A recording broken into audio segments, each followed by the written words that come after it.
미군이 수년간 실패한 요새가 있었습니다. 수천 명의 사상자가 발생했고 막대한 포격을 퍼부었지만 점령하지 못했으며 사기가 붕괴 상태였습니다. 그곳에 한 부대가 투입됐습니다. 야간에 침투했고 소리가 없었으며 포격 없이 진입했고 지휘부를 노렸습니다. 2시간 후 무전이 왔습니다. 목표 확보, 아군 피해 없음. 사령부가 침묵했습니다. 우리가 수년을 잃었고 그들은 2시간을 썼으며 미군이 수천 명을 잃으며 실패한 곳을 한 부대가 단숨에 함락시켰고 베트콩이 그 이름을 듣고 후퇴했으며 국제 언론이 이 전쟁의 교과서라고 불렀습니다. 불가능을 가능으로 만든 군대, 잔혹하기로 악명 높았던 한반도의 작은 나라, 지금 공개합니다. 그 전에 잠깐 구독, 좋아요 버튼과 대한민국 힘내라 댓글 하나면 한국의 위상이 전 세계로 퍼집니다. 지금 다 같이 힘을 모아주세요. 정글이 미군을 삼키고 있었습니다. 적은 보이지 않았고 매복과 기습이 반복됐으며 병력은 압도적이었지만 전투 주도권은 완전히 상실했고 포격을 요청하면 적은 이미 사라진 후였습니다. 사기가 무너졌고 장교들이 침묵했으며 저는 이 전쟁이 이길 수 없는 싸움일지도 모른다고 생각하기 시작했습니다. 그때 연합군 회의에서 한 이름이 나왔습니다. 한국군이 파병된다. 그때는 몰랐습니다. 저는 마이클 해리슨입니다. 미 육군 대령으로 베트남 전선에 배치됐고 보병 부대를 지휘했으며 전투를 계획하고 병사들을 이끄는 게 제 임무였습니다. 베트남 정글은 제가 아는 전쟁터가 아니었습니다. 유럽 전선은 명확했고 전선이 보였으며 적과 아군이 구분됐지만 베트남은 달랐고 모든 게 흐릿했으며 적은 어디에나 있었지만 동시에 어디에도 없었고 나무 뒤인지 땅속인지 마을인지 알 수 없었으며 총성이 들리면 이미 늦었고 병사가 쓰러진 후였으며 반격하려 해도 쏠 대상이 없었습니다. 야간 작전이 특히 악몽이었습니다. 시야가 제한됐고 소리만 의지했으며 바스락 소리에 총을 쐈지만 나무였고 그림자에 수류탄을 던졌지만 착각이었으며 진짜 적은 뒤에서 왔고 우리가 쏘는 방향이 아니라 우리를 향해 쐈으며 매복이 반복됐고 기습이 일상이었으며 정찰 나간 분대가 돌아오지 않는 경우가 잦았고 구조대를 보내면 그들도 당했으며 병력을 더 투입하면 피해만 커졌습니다. 포격을 요청했습니다. 좌표를 보냈고 대포가 발사됐으며 폭발음이 정글을 뒤덮었지만 도착해서 확인하면 적은 없었고 땅만 파였으며 나무만 쓰러졌고 베트콩은 이미 다른 곳으로 이동한 후였으며 우리가 포격을 준비하는 동안 그들은 사라졌고 우리가 폭탄을 쏟아붓는 동안 그들은 숨었으며 우리가 도착할 땐 텅 비어 있었습니다. 승리가 아니라 소모였습니다. 전투를 끝내도 아무것도 얻지 못했고 지역을 점령해도 다음날 다시 빼앗겼으며 적을 쫓아도 끝이 없었고 병사만 지쳐갔으며 탄약만 줄어들었고 사기만 떨어졌으며 우리는 싸우고 있었지만 이기고 있지 않았고 전진하고 있었지만 도착하지 못했으며 총은 많았지만 길을 잃었다. 저는 인정했습니다. 병사들 표정이 변했습니다. 처음엔 자신감이 있었고 미군이라는 자부심이 있었으며 이길 거라는 확신이 있었지만 시간이 지나며 침묵이 늘었고 눈빛이 흐려졌으며 명령을 받아도 반응이 느렸고 정글로 들어가기 전에 한숨이 나왔으며 돌아온 후엔 말이 없었고 담배만 피웠으며 멍하니 앉아 있었고 동료 시체를 보는 게 일상이 됐으며 두려움이 익숙해졌습니다. 장교들도 침묵하기 시작했습니다. 작전 회의에서 의견이 줄었고 제안이 사라졌으며 질문을 받아도 고개만 저었고 다시 시도해보겠습니다라는 말이 반복됐지만 결과는 같았으며 실패가 누적됐고 책임을 묻는 분위기가 무거워졌으며 서로 눈을 마주치지 않았고 회의가 끝나도 아무도 먼저 일어나지 않았으며 침묵만 흘렀습니다. 저는 명령을 내리는 게 두려워지기 시작했습니다. 병사들을 정글로 보낼 때마다 그들이 돌아올 거라는 확신이 없었고 작전을 승인할 때마다 누가 죽을지 계산하게 됐으며 명령이 아니라 사형 선고처럼 느껴졌고 지휘관으로서의 권위가 아니라 죄책감이 무거워졌으며 전쟁을 통제하지 못하고 있다는 자각이 명확해졌습니다. 나는 그때 처음으로 이 전쟁이 우리를 이기고 있다는 생각을 했다. 저는 솔직하게 인정했습니다. 우리는 정글을 점령하지 못했다. 정글이 우리를 삼켰다. 마지막 문장을 적었습니다. 연합군 회의가 소집됐습니다. 추가 병력 논의였고 작전 재검토였으며 분위기는 무거웠고 아무도 확신하지 못했으며 그때 한장교가 말했습니다. 한국군이 파병됩니다. 그리고 그날 회의실에서 한나라의 이름이 조용히 흘러나왔다. 저는 기록했습니다. 그때는 몰랐습니다. 그 이름이 모든 걸 바꿀 줄은. 한국군이 도착했습니다. 소수 정예였고 말수가 적었으며 불필요한 움직임이 없었고 미군처럼 장비를 먼저 점검하지 않았으며 대신 지형을 받고 위치를 확인했으며 어디로 이동할지 먼저 계산하는 것처럼 보였습니다. 첫 인상은 조용함이었습니다. 미군 부대는 시끄러웠고 무전이 많았으며 지시가 반복됐고 확인 절차가 길었지만 한국군은 달랐고 지휘관이 한 번 말하면 끝이었으며 병사들은 즉시 움직였고 추가 설명이 없었으며 눈빛과 손짓만으로 소통했고 소리를 최소화했으며 정글에 녹아드는 것처럼 보였습니다. 장비보다 위치를 먼저 봤습니다. 미군은 화력을 중시했고 포격 지원을 우선 확인했으며 탄약과 보급을 점검했지만 한국군은 지도를 펼쳤고 고도를 확인했으며 물길을 따라갔고 적이 어디로 도망칠지 먼저 예측하는 듯 했으며 싸우는 위치가 아니라 막는 위치를 찾고 있었고 전투 전에 이미 끝을 계산하고 있었다. 저는 관찰했습니다. 작전 방식이 달랐습니다. 미군은 포격 요청부터 시작했고 화력으로 제압한 후 진입하는 방식이었으며 안전을 최우선으로 했지만 한국군은 이동 경로를 먼저 차단했고 적이 도망갈 길을 먼저 막았으며 포위망을 구축한 후 압박했고 방어가 아니라 유인이었으며 반격이 아니라 섬멸이었고 적에게 선택지를 주지 않는 구조였으며 우리는 대응했고 그들은 지배했다. 저는 긴장했습니다. 첫 전투를 지켜봤습니다.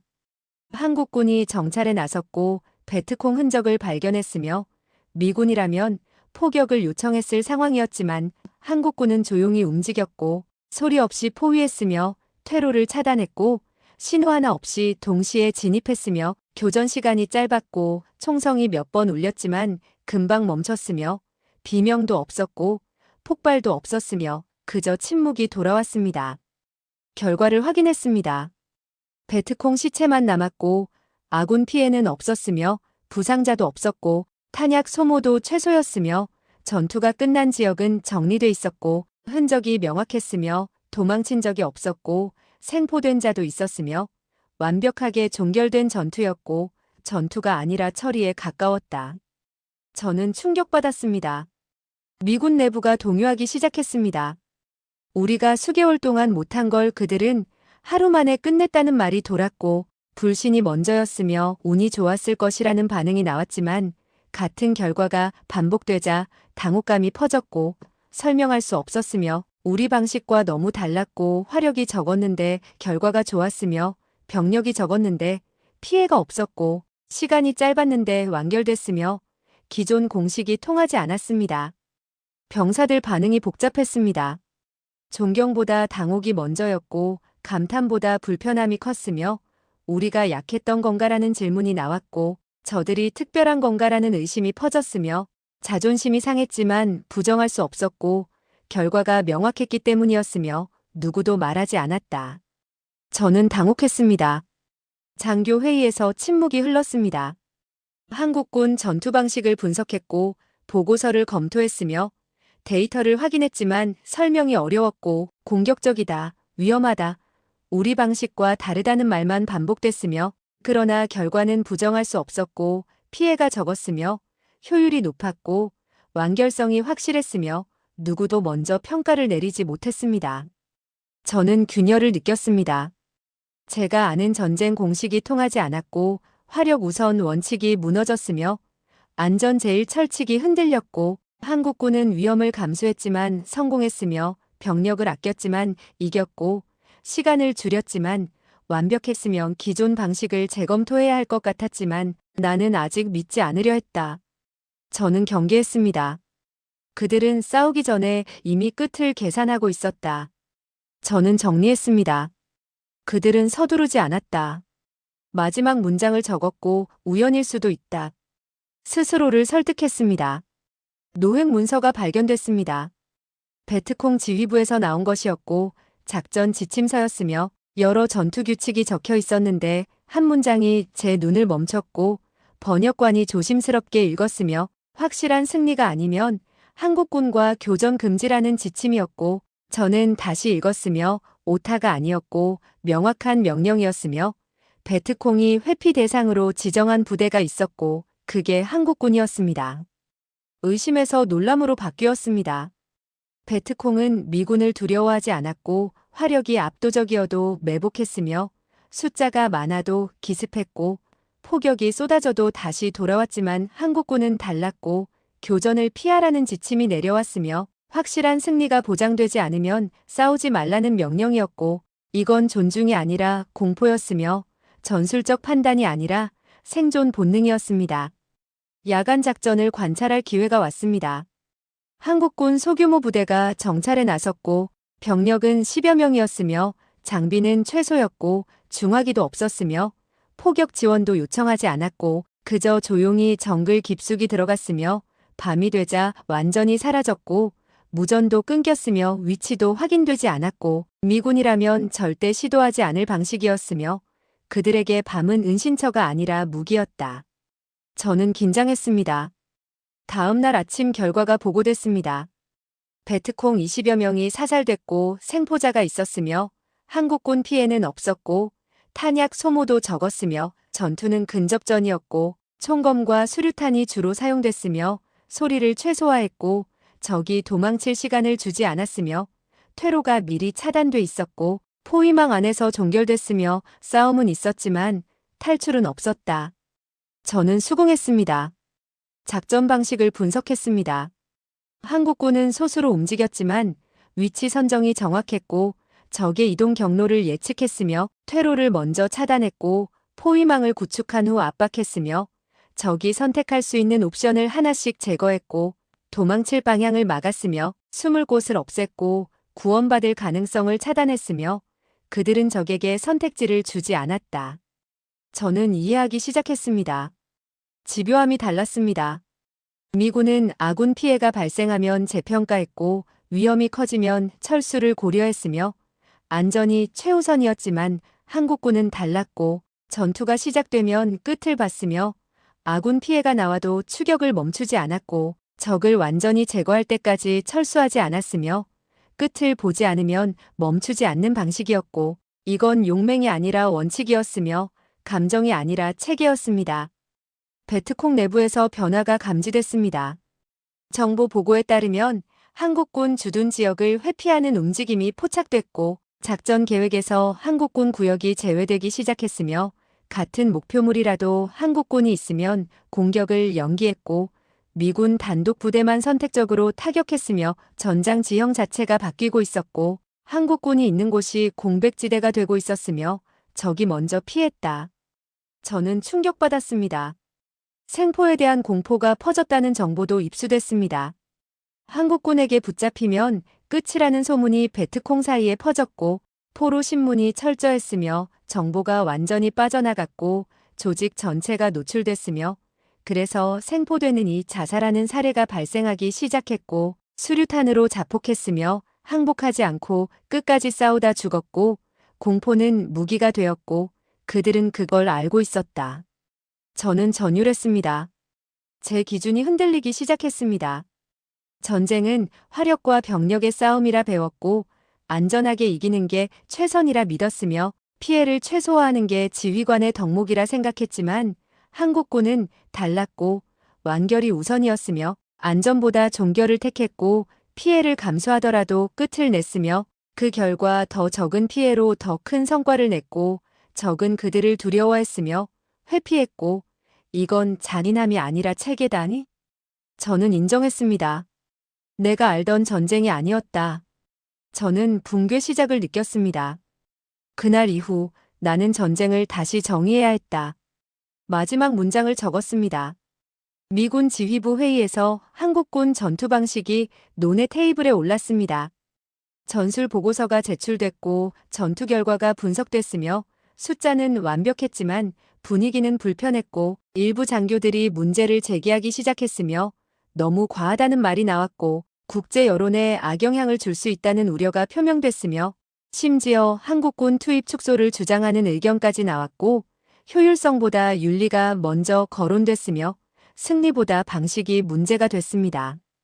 저 역시 불편했습니다.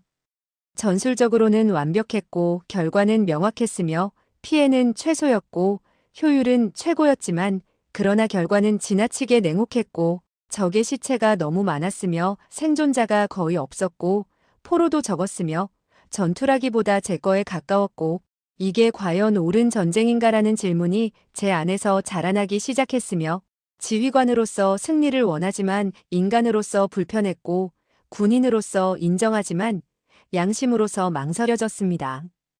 회의실 논쟁이 격해졌습니다. 전쟁은 승리가 목적이다라는 주장과 그러나 방식에도 한계가 있다는 반론이 맞섰고 적을 완전히 제거해야 안전하다는 의견과 국제법과 인도주의도 고려해야 한다는 우려가 충돌했으며 한국군을 옹호하는 쪽과 견제하는 쪽이 나뉘었고 저는 어느 쪽도 선택하지 못했으며 양쪽 모두 맞는 말이었고 동시에 양쪽 모두 불완전했으며 답이 명확하지 않았습니다. 현장 데이터를 요청했습니다. 미군이 작전한 지역과 한국군이 작전한 지역을 비교 분석했고 같은 기간 같은 규모로 제안했으며 조건을 동일하게 맞췄고 결과를 집계했으며 숫자가 나왔습니다. 미군이 물러난 지역에서 재침투가 발생했습니다. 작전 종료 후 일주일 안에 베트콩이 다시 나타났고 매복이 재개됐으며 보급로가 다시 끊겼고 마을이 다시 위협받았으며 같은 지역을 다시 작전해야 했고 병력이 또 투입됐으며 탄약이 또 소모됐고 끝이 없었으며 우리는 전투를 끝냈지만 전쟁은 끝나지 않았습니다. 한국군이 정리한 지역은 달랐습니다. 작전 종료 후 침묵이 유지됐고 재침투가 없었으며 베트콩이 나타나지 않았고 매복이 발생하지 않았으며 보급로가 안전했고 마을이 평온했으며 추가 작전이 불필요했고 병력 투입이 없었으며 한 번으로 끝났고 싸움이 없는 평온이라는 역설이 나타났으며 왜 다시 공격받지 않는가? 저는 혼란스러웠습니다. 숫자를 비교했습니다. 같은 기간 같은 면적 기준으로 미군 작전 지역은 평균 3회 재작전이 필요했고 한국군 작전 지역은 제로였으며 미군 지역 민간인 피해 보고가 지속됐고 한국군 지역은 보고가 끊겼으며 미군 지역 병력 손실이 누적됐고 한국군 지역은 안정됐으며 수치가 다르다. 저는 의심이 붕괴되기 시작했습니다. 결정적 장면을 목격했습니다. 한국군 작전 지역을 순찰했는데 마을이 조용했고 아이들이 뛰어놀았으며 상점이 열렸고 농사가 재개됐으며 미군을 보고도 도망치지 않았고 경계하지 않았으며 습격이 없다는 확신이 있었고 한국군이 있었던 곳엔 평온이 남았으며 한국군 작전 지역에선 습격 자체가 사라짐. 저는 이해하기 시작했습니다. 깨달음이 왔습니다. 한국군은 전투만 끝낸 게 아니었고 재발 가능성을 차단했으며 적의 의지를 꺾었고 돌아올 생각을 없앴으며 공포를 심었고 회피를 학습시켰으며 한 번으로 끝냈고 반복을 막았으며 잔혹함이 아니라 재발을 차단하는 계산이었다. 저는 묵직하게 인정했습니다. 윤리와 생존이 충돌했습니다.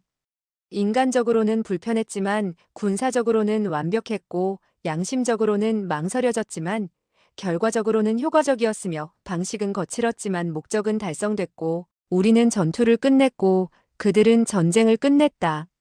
저는 정리했습니다. 나는 그 방식을 옹호하지 않았다. 하지만 부정할 수도 없었다. 저는 솔직하게 고백했습니다. 그날 이후 같은 질문을 할 수 없었다. 마지막 문장을 적었습니다. 한국군 야간 작전을 직접 관찰할 기회가 왔습니다. 사령부에서 허가가 떨어졌고 전방 관측소에서 지켜보기로 했으며 한국군 소부대가 정글 깊숙이 투입되는 작전이었고 병력은 15명 정도였으며 중화기 없이 소총과 수류탄만 휴대했고 포격 지원 계획도 없었으며 무전도 최소화할 예정이었고 해가 지면 완전히 고립되는 방식이었으며 미군이라면 절대 시도하지 않을 작전이었습니다. 해가 졌습니다. 정글이 어둠에 잠겼고 시야가 사라졌으며 소리만 남았고 바람 소리와 벌레 소리가 뒤섞였으며 한국군 부대가 움직이기 시작했고 그림자처럼 이동했으며 발소리가 들리지 않았고 장비 소리도 없었으며 완전히 정글에 녹아들었고 몇 분 지나지 않아 시야에서 사라졌으며 무전도 끊겼고 위치 확인도 불가능했으며 그들에게 밤은 은신처가 아니라 무기였다. 저는 긴장했습니다. 밤의 철학이 달랐습니다. 미군에게 밤은 위험이었고 시야 제한이었으며 적의 우위였고 그래서 조명탄을 쏘았으며 야간 투시경을 썼고 조명을 켰으며 어둠을 제거하려 했지만 한국군은 반대였고 어둠을 받아들였으며 어둠 속으로 들어갔고 어둠을 이용했으며 밤은 은폐가 아니라 통제 수단이었고 적의 시야를 빼앗고 지휘를 무력화하며 의사결정을 마비시키는 도구였으며 우리는 밤을 두려워했고 그들은 밤을 선택했다. 저는 집중했습니다. 시간이 흘렀습니다. 2시간이 지났고 3시간이 지났으며 아무 소식이 없었고 무전도 없었으며 총성도 들리지 않았고 폭발도 없었으며 정글은 침묵했고 저는 불안해지기 시작했으며 혹시 매복당한 건 아닌지 전멸한 건 아닌지 우려했지만 한국군 지휘관은 침착했고 예정대로라는 표정이었으며 기다렸습니다. 새벽 직전이었습니다. 갑자기 총성이 울렸고 수류탄 폭발음이 들렸으며 비명이 섞였고 교전이 시작됐지만 길지 않았으며 10분도 안 돼 멈췄고 다시 침묵이 왔으며 무전이 들어왔고 한국군 보고였으며 목표 섬멸, 아군 이상 없음이라는 짧은 메시지였고 끝났습니다. 해가 뜨고 현장을 확인했습니다. 베트콩 시체가 흩어져 있었고 도망친 흔적이 없었으며 전투 지점이 좁았고 집중됐으며 퇴로가 차단돼 있었고 사방이 막혀 있었으며 적이 선택할 수 있는 방향이 없었고 한국군은 밤새 대기하며 포위망을 구축했고 적이 지나갈 길목을 정확히 예측했으며 이동 경로를 차단했고 새벽에 압박을 시작했으며 탈출로가 없었다. 저는 충격받았습니다. 소수 정예 운용의 의미를 깨달았습니다. 한국군은 병력이 적었지만 위치가 정확했고 숫자보다 각도가 중요했으며 화력보다 동선이 우선이었고 많이 쏘는 게 아니라 막는 게 목표였으며 병력보다 위치, 각도, 퇴로 차단이 핵심이었고 총알보다 동선이 먼저다. 저는 납득했습니다. 전투의 밀도가 달랐습니다. 미군 전투는 길었고 포격이 먼저였으며 화력 제압 후 진입했고 안전을 확보하며 전진했으며 시간이 오래 걸렸지만 한국군은 짧았고 포격 없이 시작했으며 근접에서 종결했고 교전 시간이 최소였으며 그러나 결과는 완결이었고 부상자가 거의 없었으며 포로도 적었고 생존자가 없었으며 그들은 싸움을 줄였다. 대신 끝을 냈다. 저는 이해했습니다. 미군과의 결정적 차이를 정리했습니다.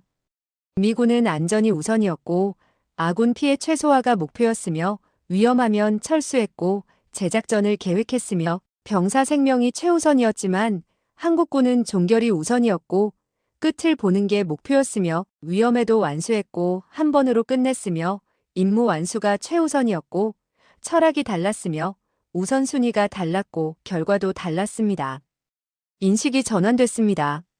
처음엔 한국군이 두려움이 없어서 강하다고 생각했고 용맹에서 성공한다고 판단했으며 죽음을 두려워하지 않아서 돌진한다고 봤지만 틀렸습니다. 그들은 두려움이 없는 게 아니었고 두려움을 쓰는 법을 알았으며 자신의 두려움을 억제하고 적의 두려움을 증폭시켰으며 공포를 제거한 게 아니라 관리했고 두려움을 제거한 군대가 아니라 관리하는 군대였다. 저는 존중하기 시작했습니다. 나는 처음으로 존중이라는 단어를 떠올렸다.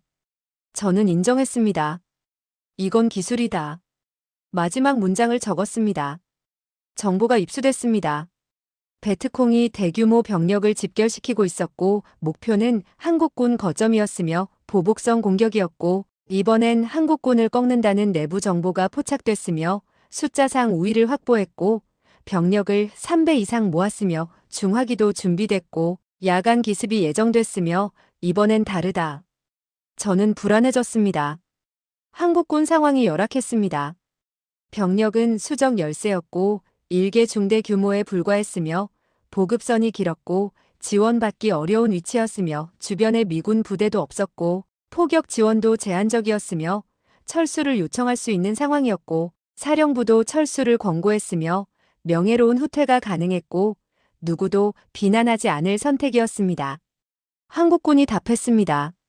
철수 거부였고 진지를 유지하겠다는 보고였으며 오히려 적을 유인하겠다는 계획이었고 한 지점으로 집중시켜 섬멸하겠다는 전략이었으며 수적 열세를 인정하면서도 승리를 선언했고 미군 장교들이 이해하지 못했으며 자살 행위라는 평가가 나왔고 저도 동의했으며 그들은 물러날 이유를 만들지 않았다. 저는 긴장했습니다. 전투가 시작됐습니다.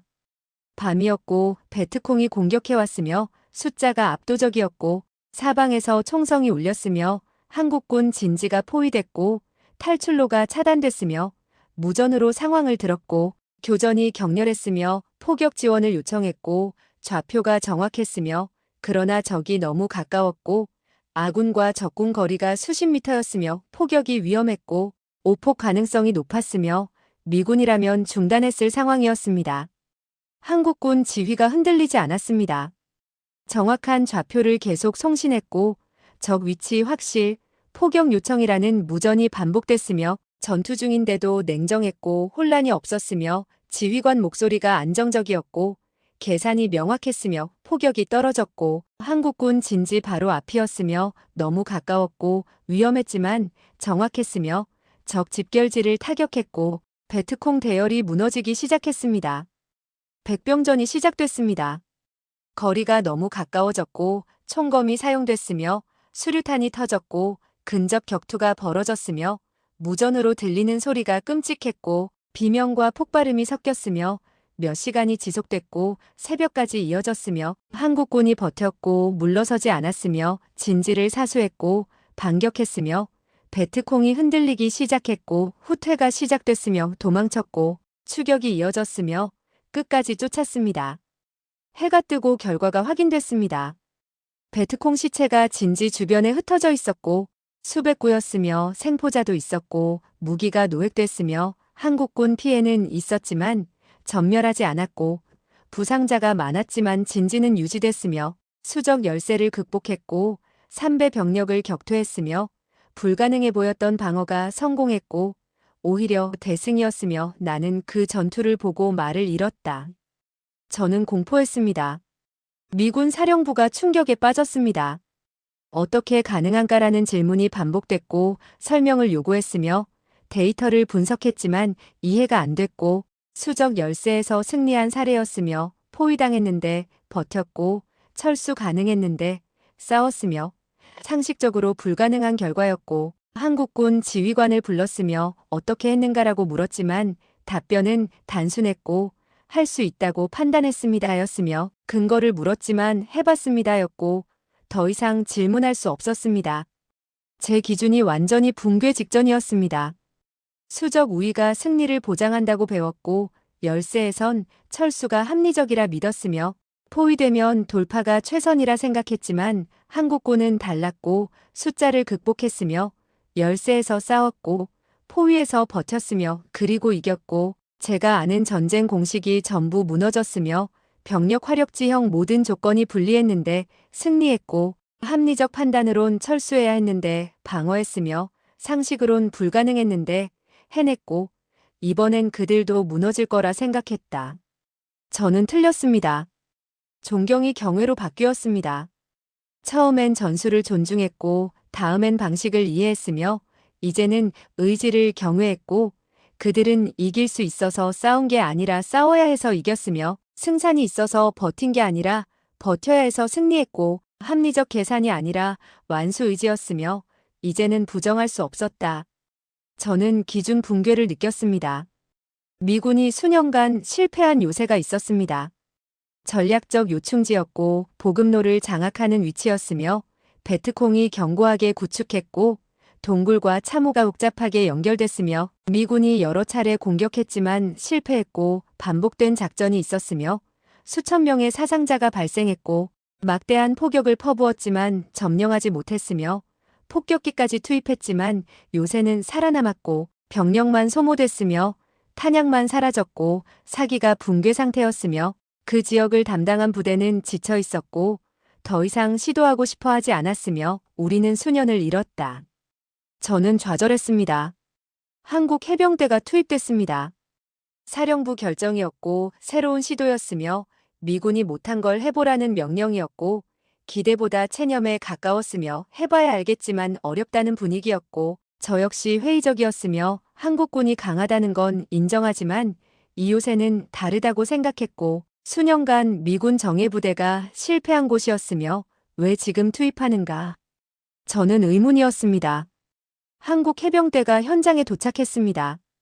미군 브리핑을 들었고 지형도를 확인했으며 과거 작전 기록을 검토했지만 오래 걸리지 않았고 질문도 적었으며 대신 직접 정찰을 나갔고 요새 주변을 돌았으며 지형을 관찰했고 적 동선을 분석했으며 미군이 수개월 준비한 걸 이틀 만에 끝냈고 작전 계획을 제출했으며 미군 참모들이 검토했지만 이해가 안 됐고 장기전 계획이 없었으며 포격 준비도 최소였고 병력 집결도 생략됐으며 즉각 침투 계획이었고 너무 빠르다니?